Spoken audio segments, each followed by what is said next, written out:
was partly because he was an expert cameraman and amateur editor in his spare time, but more importantly, he was the owner of this beauty, which had cost him over $1,000 when he bought it new.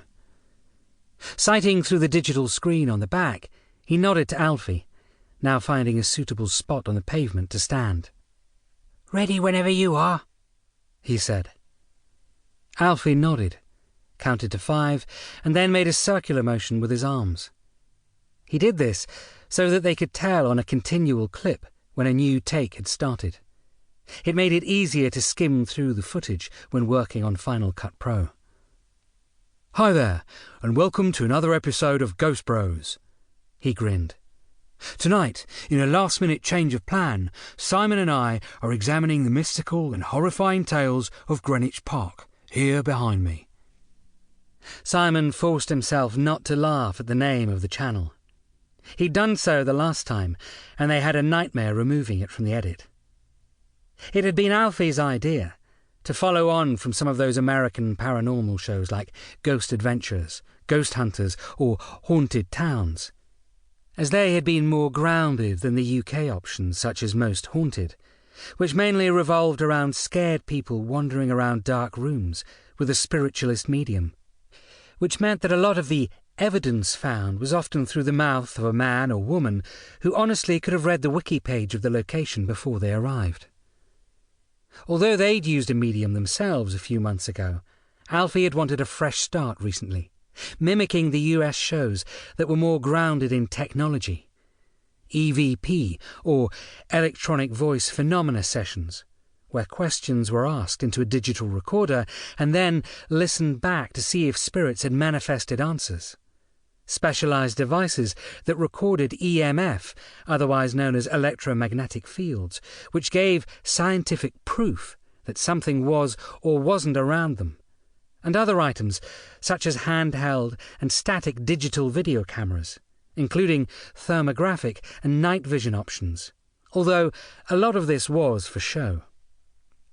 Simon and Alfie had all of these, although one of the static night vision cameras had gone missing a couple of months ago, probably borrowed by Alfie to do God knows what at night in his bedroom. They'd also emulated the style of the US shows more than the UK ones.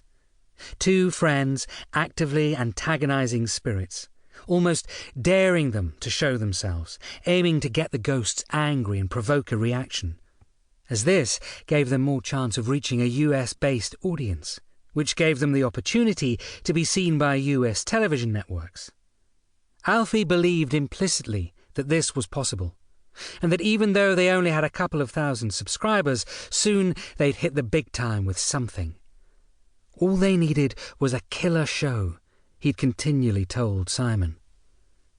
With Greenwich being barred to tourists at night, the idea of being able to record an overnight lockdown there was something that nobody else had really done. And, with it soon coming up to the end of April, the weather was now clement enough for it.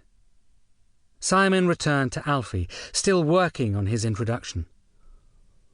"Although this has been a royal park since the 1400s, this area has been a place of ritual worship, sacrifice, and bloody battles for centuries before that," Alfie said to the camera now, revelling in his role as presenter.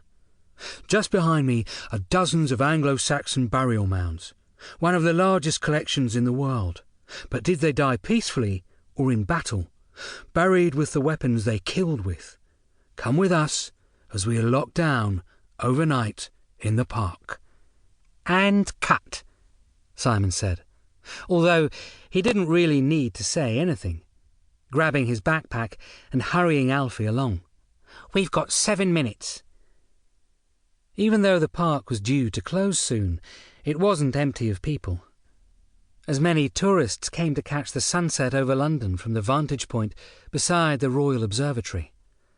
Alfie and Simon used this to their own advantage, hurrying along Blackheath Avenue, the wide tarmac road that had parking spaces on either side, turning right at the Pavilion Cafe, heading down the red-gravelled Great Cross Avenue before cutting across the grass, making their way to the ancient fallen tree known as Queen Elizabeth's Oak, and the wild undergrowth that was just past it. Simon